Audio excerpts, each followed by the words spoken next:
Hola a todos, bienvenidos a nuestro quinto programa de la serie Hermano, ven o regresa a la única religión que Jesucristo fundó, la Iglesia Católica. Yo soy Daniel y me acompaña mi esposa Adri. Hola, buenas noches. El programa de hoy se titula ¿Tuvo hijos la Santísima Virgen María? Hola Adri, ¿cómo te encuentras? Muy contenta de tener nuevamente la oportunidad de compartir con la gente que nos escucha. Es un tema muy interesante para nuestros hermanos católicos y protestantes. Por cierto, Daniel, ya pueden descargar en el link los comentarios de este video, la primera edición de nuestra serie de folletos de apologética, defensa de la fe católica. Nuestra primera edición trata acerca de la Eucaristía y la Virgen María en referencia a si tuvo hijos. Por otro lado, como siempre, les recomendamos suscribirse a nuestro canal y compartir nuestros videos que humildemente contribuyen a divulgar y dar a conocer nuestra fe católica. Sí, así es. Les recomendamos que bajen, lean nuestro folleto de apologética y lo distribuyan con sus familiares, conocidos y amistades. Esto les ayudará a conocer y defender sobre todo la fe católica para que no se dejen engañar por falsas enseñanzas protestantes. Muy bien. En un momento vamos a comenzar.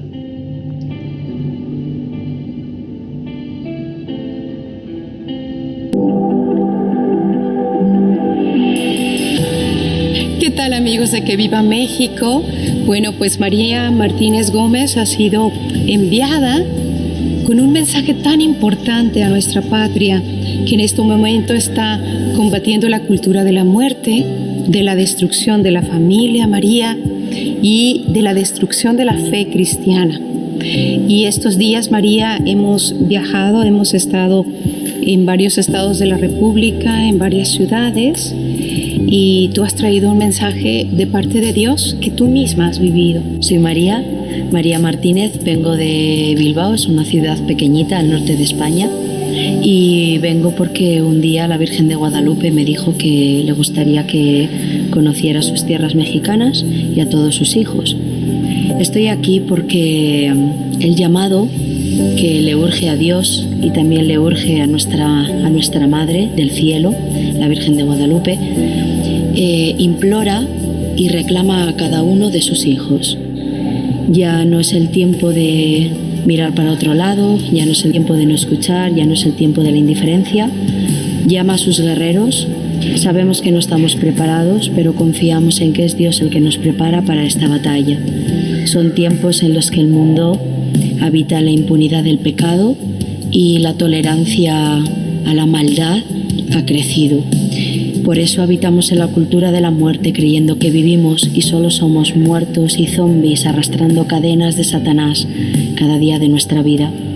El mensaje que proclamo es el único que puede salvarnos y es la verdad de Cristo que toma forma ahora en estos tiempos, unida la verdad a la divina misericordia, revestida con ese amor infinito, el amor que todo lo puede, el amor que todo lo salva.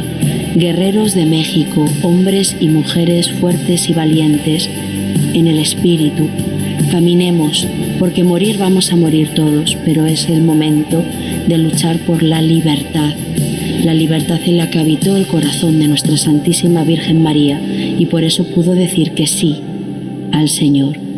Luchemos por la verdadera libertad, por la verdadera vida, y empecemos a vivir.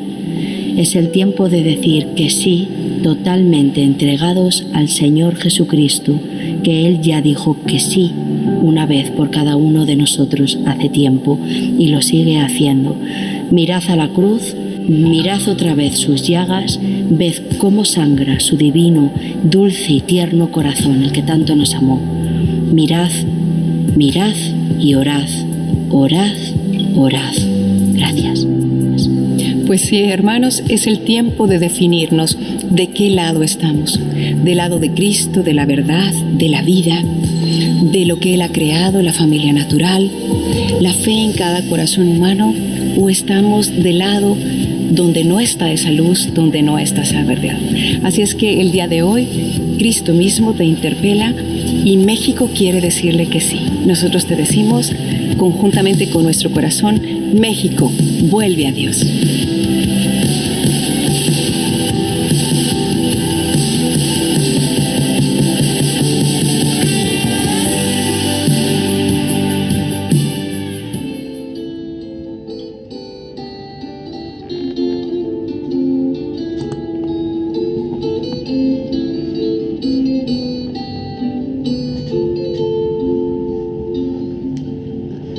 Muy bien, veamos el argumento protestante que afirma que la Santísima Virgen María no es virgen porque tuvo hijos.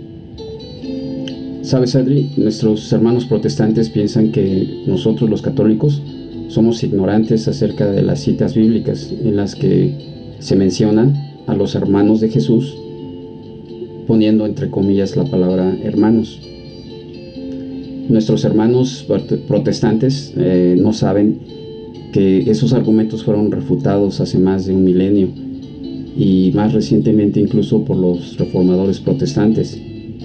Lo mismo para los reformadores, siempre venerar a María fue una característica que no podía faltar en un cristiano. El error de nuestros hermanos separados sobre este tema parte de su desconocimiento del significado del término hermano, como se usa en la Biblia. Así es, también el término anciano en la Biblia es de líder, pero esto es algo que comentaremos más adelante. Así es. Daniel, la palabra hermano tiene muchas significaciones en la Biblia. La palabra griega para hermano es adelphos y para hermana es adelphe. Ciertamente estas palabras pueden referirse también a hermanos y hermanas espirituales, como se usa en los términos de la iglesia cristiana, o a parientes tan cercanos como primos. Esta información está tomada del libro evangélico titulado Los Evangélicos, los Católicos y la Virgen María por Stephen Benko, famoso teólogo protestante de la Casa Bautista de Publicaciones en Estados Unidos en el año 1981 y 1993. En la página 18 dice este libro: aunque trata de María más a fondo, todavía queda mucho al nivel superficial en comparación con autores católicos que tratan este tema. ¿Qué te parece, Adri, si nos vamos a las citas bíblicas? Pues me parece perfecto. Te sugiero que empecemos por Mateo 13, 55, 56, que dice: sus hermanos son Santiago, José, Simón y Judas. Sus hermanas también están todas entre nosotros. Marcos 6:3. Aquí hablamos de más de 4 hermanos, entre comillas, de Jesús. Si asumimos, según dicen los protestantes, que aquí se refiere a los hermanos de padre y o madre, es válido preguntarse entonces, ¿es razonable pensar que María y José tuvieron 7 hijos en 18 años, mientras que en los 12 años previos no? Por supuesto que suena irracional, es un disparate. Y aún más vemos que cuando se hace referencia a los hermanos de Jesús, se les llama con nombre propio. Es decir, se les trata como personas conocidas, personas adultas. Conviene aquí recordar, Adri, que los judíos consideran la mayoría de edad a los 12, 13 años. Pues bien, si aquí se les llama por su nombre propio, deberíamos asumir que estos hermanos, entre comillas, eran ya adultos, por lo cual debían de tener un mínimo de 12 años. Así es. Entonces, si Jesús ya tenía 30 años y sus hermanos, entre comillas, un mínimo de 12 años, debemos restar estos 12 años de la edad de Jesús, con lo cual nos queda 18. Pero como ya vimos anteriormente, de esos 18 años, durante sus 12 primeros años de vida de Jesús, no se habla de ningún hermano, que era la edad que Jesús tenía cuando fue encontrado en el templo. No hay ninguna cita bíblica, ni en la Reina Valera, la Biblia de los protestantes, que hablen de hermanos de Jesús durante sus primeros 12 años. Por lo mismo, debemos restar otros 12 años de los 18, con lo cual nos quedan 6 años. ¿Me siguen? Por último, llegaríamos a una conclusión lógicamente errada, porque es imposible, fíjense bien, si José y María no tuvieron otros hijos aparte de Jesús durante sus 12 años de vida, sus primeros 12 años de vida, y tampoco los tuvieron en los 12 años previos a los 30 años de Jesús, por lo que explicamos anteriormente, Adri, sobre la condición necesaria de que estos supuestos hermanos, entre comillas, debían ser adultos. Así es. Entonces, si tuvieron un mínimo de 7 hijos más, los debieron de tener José y la Santísima Madre en únicamente 6 años, es decir, a un ritmo de un parto cada aproximadamente 10 meses. ¿Es esto aceptable? No, pues sinceramente no creo que alguien en su sano juicio podría aceptar semejante barbaridad. Todo por una sencilla razón: María y José no tuvieron más hijos que Jesús. Veamos ahora la cita Juan 19:27, que dice: dijo al discípulo, ahí tienes a tu madre. Y desde aquel momento el discípulo se la llevó a su casa.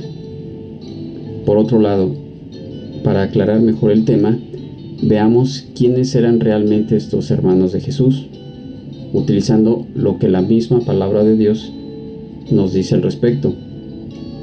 Y veremos que todos ellos no eran más que familiares o parientes, y no hermanos de padre y o de madre, como equivocadamente piensan algunos que están fuera de nuestra iglesia. Así es. Santiago y Judas son parientes o hermanos, ponemos entre comillas hermanos, como los llama la Escritura.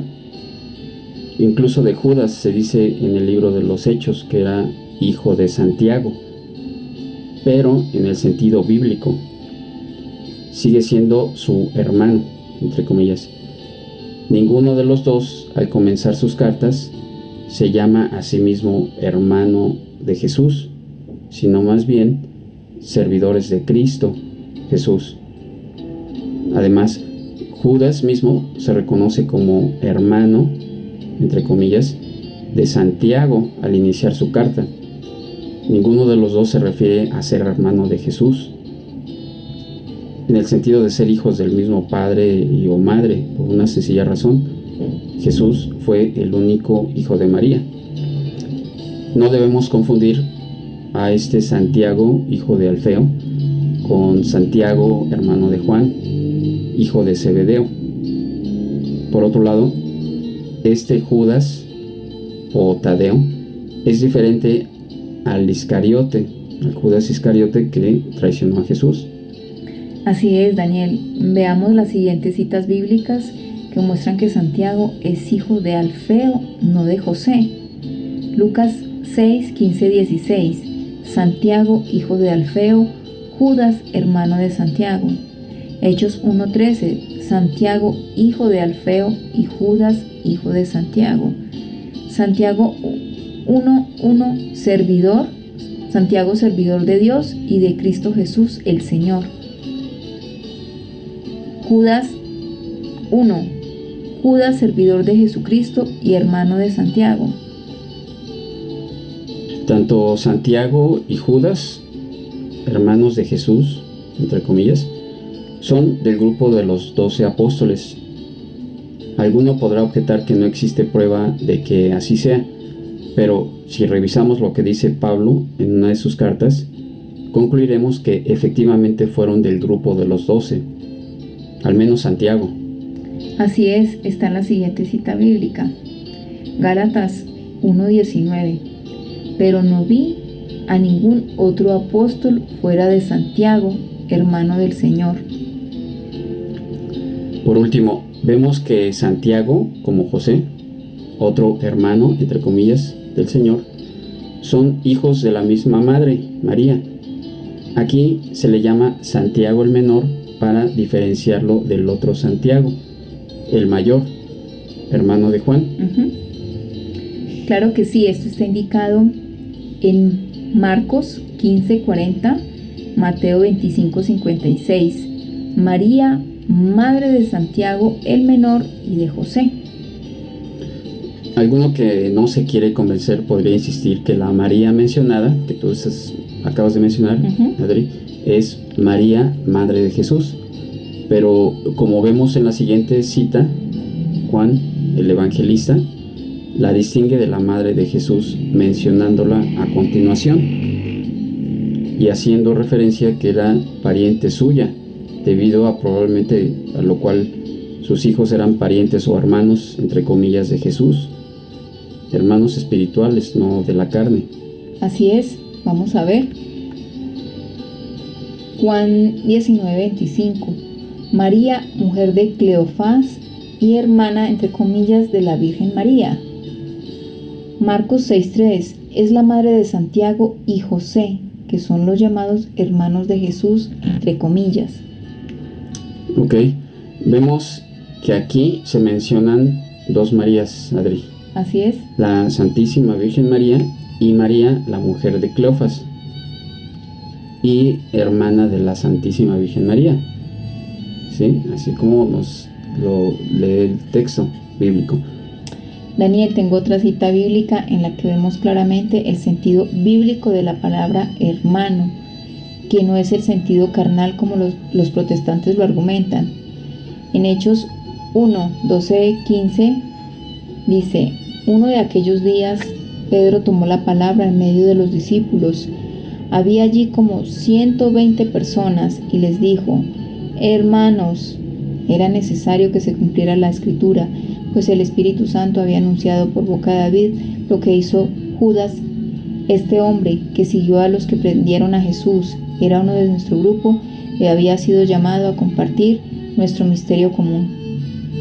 120 hermanos, wow, eso es un montón de hermanos de sangre de Jesús, siguiendo la lógica equivocada de nuestros hermanos protestantes, que piensan que hermano en la Biblia es necesaria y únicamente hermano carnal, y no en el sentido espiritual bíblico. Ajá. Muy bien, interesante. Vamos a continuar después de este pequeño corte. Dios te salve María, Sagrada María, Señora de nuestro camino, llena eres de gracia, llamada entre todas para ser la Madre de Dios. Mi nombre es José Antonio Revuelta y estoy conduciendo esta serie de programas sobre la consagración al Corazón Inmaculado de la Virgen María. Si recordamos, pues en los programas anteriores hemos realizado primero un recorrido completo por la figura de la Virgen María y hemos explicado ya en el último programa pues qué significado tiene la consagración y también pues la importancia que ha tenido en la historia de la Iglesia, especialmente el método de San Luis María Griñón de Montfort. En este programa lo vamos a dedicar ya a profundizar en la consagración y a explicar pues qué efectos tiene cuando uno se consagra y también por qué este es el mejor camino para alcanzar la máxima santidad. La consagración podríamos decir que es una gracia especial, es un regalo que Dios nos da, como otros muchos regalos que Dios ha ido dando a lo largo de la historia de la Iglesia. La consagración al Corazón Inmaculado de la Virgen María es como una gracia especial que ha sido diseñada por Dios para unirnos íntimamente a la Virgen María. San Luis María Griñón de Montfort, en su libro El secreto de María, que ya comentábamos en otros programas, nos dice lo siguiente: el Espíritu Santo que se desposó con María produjo su obra maestra, el Verbo encarnado Jesucristo, y continúa produciendo todos los días en ella y por ella a los predestinados, por verdadero aunque misterioso modo. Bueno, es un lenguaje un poquito difícil porque es del siglo XVIII, pero habría que aclarar primero que cuando habla de los predestinados, pues en realidad se refiere a los que se van a salvar. Es decir, San Pablo también utiliza en sus cartas esta expresión, ¿no?, cuando se refiere a los que acogen la redención y se salvan. Por tanto, lo que nos está diciendo San Luis María Griñón de Montfort es que el Espíritu Santo, a través de la Virgen María, continúa produciendo los santos de una forma misteriosa pero verdadera, ¿no? ¿Por qué dice esto San Luis María? Bueno, pues tendríamos que recordar que la Virgen María es quien engendró a Jesucristo, que es el primogénito. Y el hecho de que además Dios le haya concedido a la Virgen María ser madre de toda la humanidad, hace que lo mismo que ella hizo con Jesús, que fue el primero en sus entrañas, lo haga ahora con el resto de sus hijos. Es decir, el milagro de engendrar a Cristo en cada uno de sus hijos.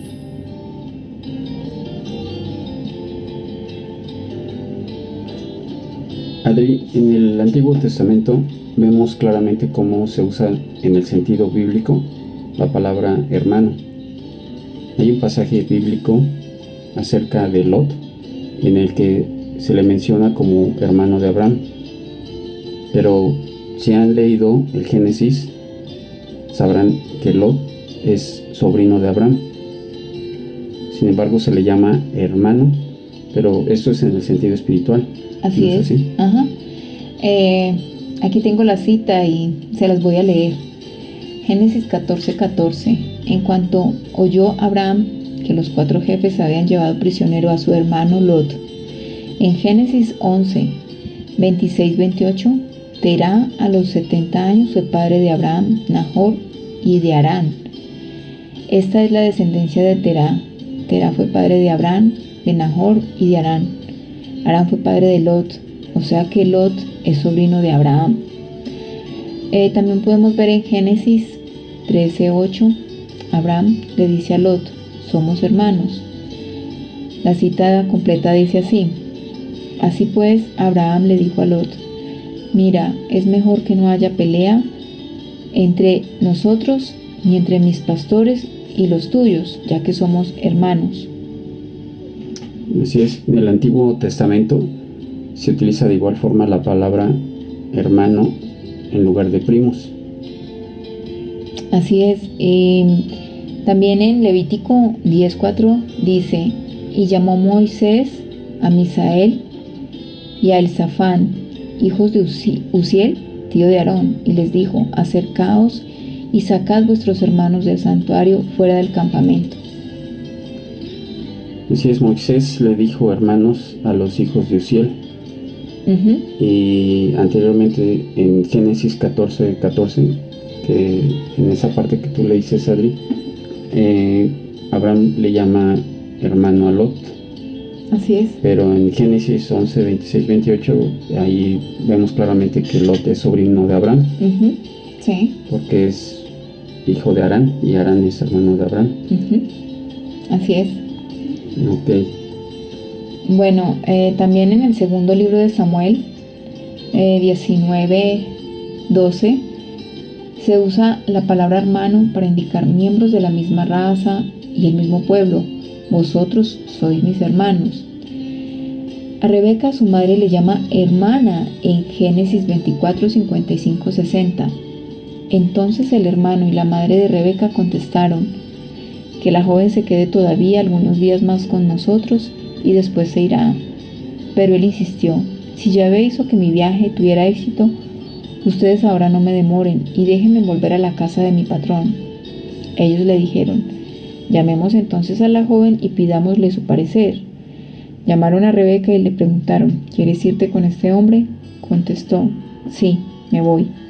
Entonces dejaron partir a su hermana Rebeca y a su nodriza con el servidor de Abraham y sus hombres. Y bendijeron a Rebeca diciendo, hermana nuestra, ojalá des vida a multitudes y que tus descendientes se impongan a sus enemigos. Si se fijan en este versículo, en este capítulo, en estos versículos, la mamá de Rebeca le dice hermana. Sí, es curioso. Es su hija y le dice hermana. Así es. Dejaron partir a su hermana Rebeca y a su nodriza, ¿no? Dice sí. A su hija Rebeca. Entonces, lo vemos claro, ¿no? El sentido espiritual. Y bueno, en el Nuevo Testamento, Adri, leemos como Jesús usa también en el sentido espiritual la palabra hermano, queriendo decir nuestro prójimo, no específicamente nuestro hermano, ¿no? Así Que es. bueno, nuestro hermano es nuestro prójimo también. Ujú. En Mateo 18:35 dice: así también mi Padre Celestial hará con vosotros si no perdonáis de todo corazón cada uno a su hermano sus ofensas. ¿Sí? Si te Ujú. fijas, dice su hermano sus ofensas. Si lo hiciéramos como los protestantes, el tomar el sentido estricto de la palabra hermano carnal, Ujú. entonces exclusivamente se estaría refiriendo a nuestro Señor Jesucristo, a nuestros hermanos, pero Ujú. Él se refiere a nuestro prójimo, Así que es. es nuestro hermano espiritual. Ujú. En Juan 20, 17 y 18 dice: Jesús le dijo: no me toques porque aún no he subido a mi Padre, mas ve a mis hermanos y diles. Es decir, ve a mis Ujú. amigos, a Ujú. las personas con las que he Ujú. predicado Sí. el mensaje, ¿no? Sus hermanos espirituales. En Mateo 28, 7 al 10 también vemos que Jesús dice: entonces Jesús le dijo: no temáis, id, dad las nuevas a mis hermanos, para que vayan a Galilea y ahí me verán. Ujú. ¿Sí? Sus hermanos se refería a cientos de personas, miles de personas, ¿no? En Mateo 12, 46 al 50 dice: hermano es todo el que cree y cumple, todo aquel que hace la voluntad de mi Padre que está en los cielos. Ese es mi hermano y hermana. ¿Sí? Se refiere a su hermano espiritual, su hermano en la fe, Ujú. ¿no? Sí. Como diríamos ahora nosotros, hermanos en Cristo, ¿no? Si una persona tiene comunión con nosotros en nuestra fe católica, es nuestro hermano en Cristo, Así es. por la fe. Así es. Vemos que Jesús se refiere a hermano como a nuestro prójimo. Exacto. Adri, ¿y por qué esta ambigüedad? ¿Por qué el hebreo y el arameo, que es el idioma de Cristo y sus discípulos, no contienen una palabra específica para primo? Así es, ellos utilizaban hermano o el hijo de la hermana de mi padre, pero en vez de esto último era más fácil decir hermano que decir todo el... Toda Sí. la procedencia, ¿no? Ujú. Pues sí. La descendencia. Ujú. El hijo de la hermana de mi padre. Sí, es como decir, O el hijo. hola hijo, hermano de mi padre. Sí. Sí, es curioso. Ujú. Los autores del Nuevo Testamento estaban acostumbrados a hacer lo mismo también. Cuando hablaban en griego, hacían lo mismo que los que tradujeron el rollo grande, los 70 libros. En la traducción de estos 70, la palabra hebrea para hermano o pariente fue traducida como adelphos, que en griego, como ya lo habías mencionado anteriormente, Ujú. significa hermano. Aunque el griego tiene una palabra para primo también, que es anepsios. Los traductores de los libros de los 70 prefirieron utilizar la palabra adelphos. Ujú. Entonces vemos que en el Antiguo Testamento primo o hermano utilizan adelphos, ¿no? Algunos eruditos de la Biblia argumentan que si los hermanos de Jesús hubieran sido hijos de María, la forma de nombrarles, según la costumbre judía, hubiera sido algo así como: aquí están tu madre y los hijos de tu madre. Ujú. Eso hubiera sido la forma correcta, ¿no? Ujú. Y no el decir: aquí están tus hermanos. Porque, como ya explicamos, hermano es usado bíblicamente en forma diferente al hermano carnal. Ujú. Sí. Recordemos lo que el mismo Jesús dice al respecto en Mateo 12, versículo 46 al 50, que dice: todo aquel que hace la voluntad de mi Padre que está en los cielos, ese es mi hermano y hermana. ¿Sí? O sea, aquí Jesús nos está dando a conocer que hermano es aquella persona que obedece, que está en comunión con Dios.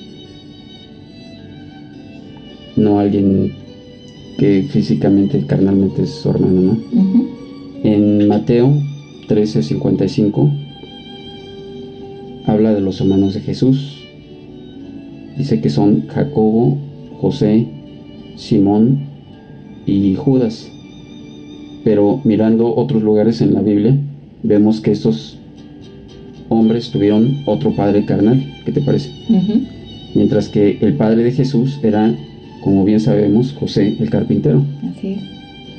En las 3 primeras listas de los nombres de las mujeres que van al sepulcro, y en la 4 con los nombres de las mujeres al pie de la cruz, notamos que la madre de Jacobo y de José es otra María, no es la Santísima Virgen María. Sí, así es. En Mateo 27:56, María Magdalena, María la madre de Jacobo y de José y la madre de los hijos de Zebedeo. En Marcos 15:40, María Magdalena, María la madre de Jacobo el menor y de José y Salomé.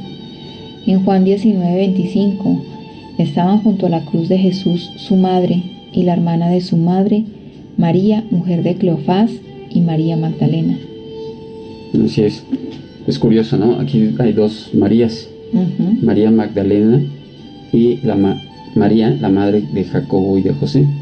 Pero si hubiera sido efectivamente la madre, esa María que es madre de Jesús, hubiera dicho el texto bíblico, María, la madre de Jacobo, de José y de Jesús. Pero en Mateo 27:56 dice María, la madre de Jacobo y de José. Se nota que Jacobo y José, los hermanos de Jesús, en Mateo 13:56, eran hijos de María, la mujer de Cleofás. ¿Sí? Entonces, así es. Posiblemente pariente de María, la madre de Jesús, y esposa de José. María, la madre de Jesús, no fue al sepulcro, fue María Magdalena y María de Cleofás, madre de Jacobo y de José, pero no madre de Jesús, es otra María. En su carta, el apóstol escribe: Judas, siervo de Jesucristo y hermano de Jacobo. Esto es en Judith 1. Si Jacobo y Judas eran hermanos de Jesús, siendo ellos también hermanos, en Hechos 1:13, ¿por qué Judas solo dice siervo de Jesucristo y no añade hermano de él, como lo hace con su hermano Jacobo? Así es. También podemos ver en Lucas 2:41, nos muestra la familia de Nazaret. Iban sus padres todos los años a Jerusalén. El versículo 51 habla de un hijo solamente, y descendió con ellos y volvió a Nazaret y estaba sujeto a ellos. No veo ninguna indicación de que había otros hermanos. Sí. Marcos dice: ¿no es este el carpintero, hijo de María, hermano de Jacobo, José, Judas y Simón? Igual en Mateo 13:53 no dice uno de los hijos de María. La Biblia nunca habla de los hijos de María, sino de los hermanos de Jesús. Pero, como hemos visto, son hermanos en el sentido espiritual, bíblico, no carnal. Siempre es singular cuando habla de su hijo. Tampoco dice hijo de María, madre de Jacobo, José, Judas y Simón. Lucas dice: vas a dar a luz a un hijo. Esto es en Lucas 1:31. Ojo, un solo hijo, únicamente uno. No habla de más hijos. No dice vas a dar a luz a Jacobo, a Jesús y a Tomás, ¿no? A José. Así Bien. es. Daniel, También tú sabías, bueno, analiza y fíjate que cada vez que en la Biblia un ángel anuncia a una mujer que concebirá de manera milagrosa por esterilidad, vejez, virginidad, siempre este es el único hijo que la mujer tiene. Sí, es cierto. Dios concede solo un hijo. Y esto lo vemos, por ejemplo, en Génesis. Dios hizo un milagro con Sarai, la esposa de Abraham, y su hijo Isaac es su único hijo. Eso lo vemos en Génesis 18:10. Dios le concede un solo hijo. Así es. Otro milagro hizo Dios con Manoa. De ella nació Sansón, su único hijo. Esto está en Jueces 13:3. Y aquí es interesante comparar las palabras del ángel con las que Gabriel dijo a María: concebirás y darás a luz un hijo. Fíjense bien, dice un hijo, no dice vas a dar a luz a 3 hijos. O tendrás 3 hijos. Tendrás 3 hijos. En Lucas 1:13, otro milagro, esta vez con los padres de Juan Bautista. Es lo mismo con María, no se rompe el esquema de solamente hay un hijo. Exacto. También la Santísima Virgen, por medio de Dios, tiene un solo hijo. No se rompe el patrón de las concepciones milagrosas. Y el caso de la Santísima Virgen María no es una excepción. Así es. Se concibe solo un hijo por obra del Espíritu Santo. Así es, cuando Gabriel le dijo a María que ella sería madre de Jesús, ella puso como objeción: no conozco varón. En Lucas 1:34, aunque ella estaba desposada con José, aquí la palabra conocer equivale a relaciones íntimas que incluyen las sexuales. Solo cuando el ángel le asegura que el Espíritu Santo vendrá sobre ti y el poder del Altísimo te cubrirá con su sombra, por lo cual también el santo es el santo ser que nacerá. Así es. María es esposa entonces del Espíritu Santo, porque es a través de él que concibió a nuestro Señor Jesucristo. También debemos tomar en consideración que cuando María supo por el arcángel Gabriel, que dice: concebirás en tu vientre y darás a luz un hijo y llamarás su nombre Jesús. Esto está en Lucas 1:31. También agregó que esto se realizaría porque el Espíritu Santo vendrá sobre ti y el poder del Altísimo te cubrirá con su sombra, por lo cual también el santo ser que nacerá será llamado Hijo de Dios. Lucas 1:35. Para decirlo en estos términos, el arcángel declaró a María que Dios estaría en una relación marital con ella, provocando que ella concibiera a su hijo en su seno, para cubrir con su poder a una mujer. Esto fue un eufemismo, Adri. Eufemismo es un sinónimo suave para referirse a que tendría una relación marital con ella, el Espíritu Santo con la Santísima Virgen María. Así es, eufemismo para nuestros radioescuchas es una palabra o expresión más suave o decorosa con que se sustituye otra considerada tabú, de mal gusto, grosera o demasiado franca. Asimismo, sombrear. En Lucas 1:35 dice: al desplegar su ala o manto sobre una mujer, fue otro eufemismo para relaciones maritales. También, Daniel, en Ruth 3:9 tenemos otro ejemplo de este eufemismo para relación marital. Yo soy Ruth, esclava tuya, extiende tu manto sobre tu sierva.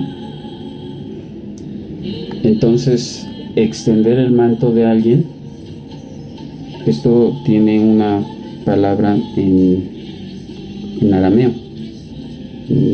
Es una talit que se refiere a talit, T-A-L-L-I-T-H, palabra aramea, hebrea, sobre una mujer que significa cohabitar en ella. Ujú. ¿Sí?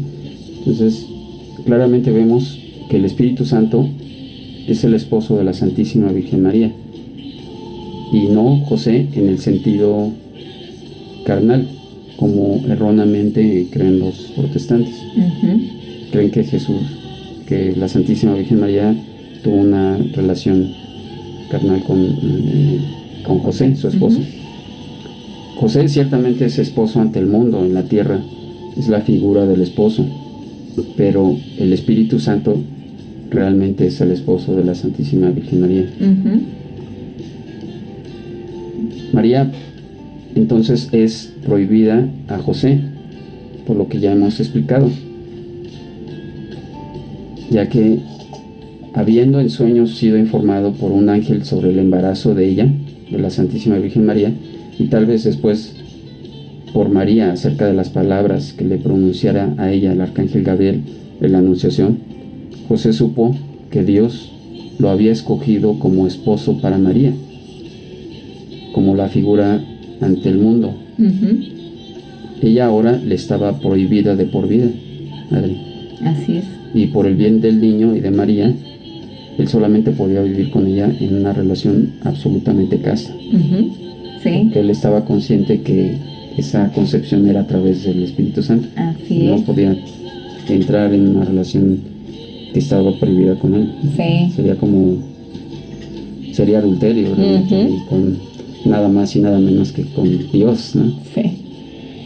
Así es, vivir en celibato dentro del matrimonio no era desconocido en la tradición judaica. También se dice que Moisés, que era casado, permaneció casto el resto de su vida después de la orden dada de abstenerse de tener relaciones sexuales. Éxodo 19:15. Y Moisés dijo: no tengan relaciones sexuales y estén listos para pasado mañana. Muy interesante, ¿no?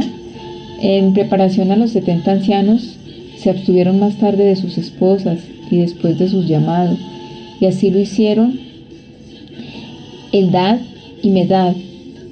Cuando el espíritu de profecía cayó sobre ellos, ciertamente se dijo que los profetas se volvieron célibes después de que la palabra de Dios se comunicó con ellos.